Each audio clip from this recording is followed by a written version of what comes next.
తర్వాతి అవార్డు ప్రకటించి బహూకరించడానికి వేదికపైకి ఆహ్వానిస్తున్నాం డాక్టర్ బాలాంబ గారిని, శ్రీ బాలు చౌదరి గారిని. వారు CMD Big C excellence in health care ఈ అవార్డు ప్రకటించి ప్రదానం చేయడానికి మా అతిథుల్ని ఆహ్వానిస్తున్నాం. Excellence award for health care goes to doctor Gopalam Sivanarayana. సేవా తత్పరతకు మరో పేరే డాక్టర్ శివనారాయణ. వృత్తిరీత్యా న్యూరాలజిస్ట్ అయిన శివనారాయణ జీబీఆర్ ఫౌండేషన్ను స్థాపించి ఎందరో మారుమూల ప్రాంతాలు, మురికివాడల ప్రజలకు ఆరోగ్య శిబిరాలను నిర్వహిస్తూ వైద్య సేవలను అందిస్తున్నారు. దాదాపు 17 పట్టణాల్లో జన విజ్ఞాన వేదిక సహకారంతో నిర్వహించిన వైద్య శిబిరాల్లో స్థానికులు వాలంటీర్లుగా పాల్గొన్నారు. ప్రతి శిబిరంలో ఉచిత ఆహారాన్ని రోగులకు అందిస్తున్నారు కూడా. తక్కువ ధరకే ఇన్సులిన్ను అందుబాటులో ఉంచారు. కొనలేని వారికి ఉచితంగా అందజేస్తున్నారు కూడా. అలా నెలకు 5,000 వరకు ఇన్సులిన్ వైల్స్ ను పంపిణీ చేస్తున్నారు. పేదలకు, వికలాంగులకు ఉచిత వైద్య సేవలను అందిస్తున్నారు. ఇంకా ఆరోగ్య పరిరక్షణకు తీసుకోవాల్సిన జాగ్రత్తలను ప్రతి శిబిరంలో రోగులకు బోధిస్తున్నారు కూడా.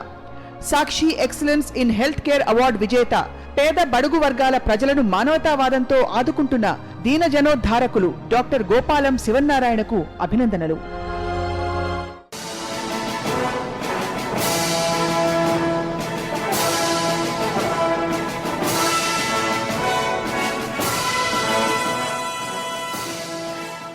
డాక్టర్ శివనారాయణ గారు, మీరు చేస్తున్న పనిలో ఎప్పుడైనా ఏమన్నా ఆటంకం వచ్చినప్పుడు మీరు దాన్ని ఎలా అధిగమించారు? మాకైతే ఏ ఆటంకం ఎక్కడ రాలేదు, ఎప్పుడు రాలేదు. అంటే మేము పెద్ద పెద్ద తుఫాన్లు వచ్చినాయి, వరదలు వచ్చినాయి, చాలా ఎండ కూడా వచ్చింది. లాస్ట్ ఇయర్లో నేను కూడా ఫెయింట్ అయిపోవడానికి దగ్గర పడిపోయాం. మా దగ్గర కొంతమందికి ఫిట్స్ వచ్చినాయి, వాలంటీర్స్లోనే ఫిట్స్ వచ్చేసినాయి. అంటే అంత ఎగ్జాస్ట్ అయిపోయాం. కానీ మేమైతే విసుగుపడలేదు. ఆటంకం అనేది ఏది లేదు మాకు. అంటే వాళ్ళ దగ్గర వచ్చినటువంటి నిరుపేదలు మా కోసం ఎంతో వాళ్ళు ఆశతో వస్తారు. మేము ఉదయం తెల్లవారుజామున 5ంటికి మొదలు పెడతాం ఏ క్యాంప్ అయినా. కానీ వాళ్ళు రాత్రిపూట 10ంటికి వచ్చి చెట్ల కింద పడుకుంటారు. ధన్యవాదాలు సార్. బహుశా ఇవన్నీ ఆటంకాలు వచ్చినా మీకు కనిపించలేదు కాబట్టి మీరు ఈ విధంగా దూసుకుపోగలిగారు. ఈరోజు మా వేదిక పైకి వచ్చి మా అవార్డుని యాక్సెప్ట్ చేసినందుకు ధన్యవాదాలు సార్. అనారోగ్యం అంటే ఏదైనా సరే మనిషిలో ఉన్నటువంటి హింసకి, చావుకి మానవత్వంతో, శాస్త్రంతో ఎదుర్కొనేదే వైద్యం. ఇది అంటే వైద్యుడా అంటే రోగి నీ దగ్గర రావాల్సిన అవసరం లేదు, నువ్వే రోగుల కోసం వెతుకుతూ వెళ్ళు అని చెప్పాడు నార్మన్ బెతూన్. మనకున్నదంటే దేశంలో ఇప్పుడు దురదృష్టం ఏంటంటే అత్యంత వ్యాపారం అయిపోయి, అంటే వైద్యం దోమ అయిపోయింది, వ్యాపారం దాని చుట్టూ పెద్ద మేడ అయిపోయింది. అంటే దగ్గర 30 కోట్ల మంది ఒక పూట కూడా తినడానికి లేనటువంటి దేశంలో అది వైద్యం ఒక విలాసం అయిపోయింది. వైద్యం అనేది తోటి మనిషిలో ఉన్నటువంటి హింసని, చావుని మనం దీన్ని ఎదుర్కోవడానికి ఒక మానవత్వం కావాలి ఫస్ట్. అది అత్యంత అరుదైనటువంటి ఒక గుణం అయిపోయింది. దానివల్ల ఎంతోమంది నిరుపేదలు, ఎంతమంది నిరుపేదలు అంటే డాక్టర్ దగ్గరికి వెళ్ళటానికి కూడా వాళ్ళ దగ్గర కనీసం ఛార్జెస్ లేవు. రెండోది గవర్నమెంట్ వైపు నుంచి కూడా ఇది ఒక రకమైనటువంటి అనవసరపు ఖర్చు అన్నట్టు అనుకుంటున్నారు.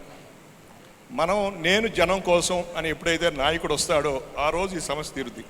జనం నా కోసం ఉన్నారు, నేను మెట్లెక్కడానికే నేను ఉన్నాను ఇక్కడ అనుకునేటువంటి ప్రస్తుతం ఉన్న రోజుల వరకు జనానికి వైద్యం కనుచూపు ధరలో లేదు.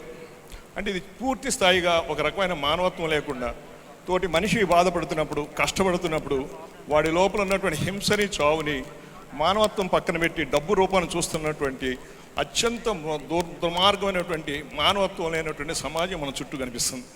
ఇది చూసి మేము స్పందించి నాతో పాటుగా కొన్ని వందల మంది వాలంటీర్స్ ఉన్నారు. మేము లాస్ట్ 15 సంవత్సరాలు చేస్తున్నాం. ఇంతవరకు నాకు ఏ రకం ఒక్కరోజు కూడా విసుగు రాలేదు. మా జన విజ్ఞాన వేదిక, నా ఫ్యామిలీ మెంబర్సు, మా ఫౌండేషన్, అంటే డబ్బు లేని వాళ్ళకి, ఏదైనా సరే అనాథలకి, అవిటి వాళ్ళకి, ఇందాక చెప్పినటువంటి ముసలి వాళ్ళకి, ఎవరైనా వచ్చినా క్యాంపుకి నీ దగ్గర మా డబ్బు లేవు కాబట్టి నువ్వు ఇంటికి వెళ్ళని ఎప్పుడు చెప్పం. అనాథల దగ్గర డబ్బు తీసుకోం, వికలాంగుల దగ్గర డబ్బు తీసుకోం. కానీ వాళ్ళకి మేము చేయగలిగిన సహాయం చేస్తున్నాం. ఇది మేము అందరూ చెప్పేది ఏంటంటే పీకల దాకా అన్నం తిన్నవాడికి బిర్యానీ వండి పెట్టక్కల్లా, కడుపు అంతా ఖాళీగా ఉన్నవాడికి 2 గంజి చుక్కలు పెట్టాలి. ఇది ఎడ్యుకేషన్. మనం చెప్పాల్సింది ఏంటంటే వైద్యం అనేది ఇది విలాసం కాదు. వైద్యం విలాసం కాదు, అత్యంత అవసరం. చాలామంది నిరుపేదలు అయిపోతున్న వాళ్ళలో most of the time 60% of the poverty is because of the health needs, health care. Most of the new poverty from the medical expenses. So ఇది మేము స్పందించి ఇది మా చాలామంది స్ఫూర్తిదాయకంగా మేము చేయగలుగుతున్నాం. ఈ మమ్మల్ని గుర్తించినందుకు, నన్ను గుర్తించినందుకు కాదు, నాకున్నటువంటి చుట్టుపక్కల ఉన్నటువంటి మన పేదరికాన్ని గుర్తించినందుకు, మన దేశం కింద నుంచి 7వ దేశం 193 దేశాల్లో కింద నుంచి ఎస్. కాబట్టి ఇంత పేద దేశంలో మీరందరూ కలిసి మా పేద రోగుల్ని గుర్తించినందుకు, మా సేవలు గుర్తించినందుకు మీ అందరికీ సర్వదా కృతజ్ఞతలు చెబుతూ సెలవు తీసుకున్నాం.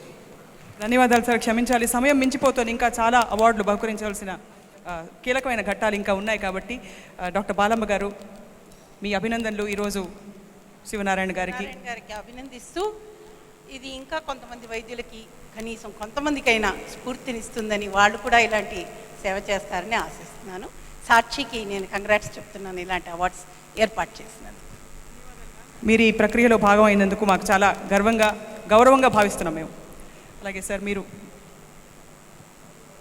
కేవలం 1-2 రంగాలకు కాకుండా ఈసారి చాలా వైడ్ స్ప్రెడ్గా ఒక సామాజిక స్పృహతో అన్ని సెగ్మెంట్స్ని ఎన్నుకుని ఏదైతే అప్రిషియేషన్ అవార్డ్స్, రికగ్నైజేషన్ అవార్డ్స్ ఏదైతే సాక్షి చేస్తున్న ప్రయత్నం చాలా మంచి ప్రయత్నం అండి. We heartfully congratulate the entire Sakshi team for doing such excellent initiation. So అదేవిధంగా అందరూ అవార్డు గ్రహీతలందరూ కూడా ఈ సందర్భంగా అభినందనలు.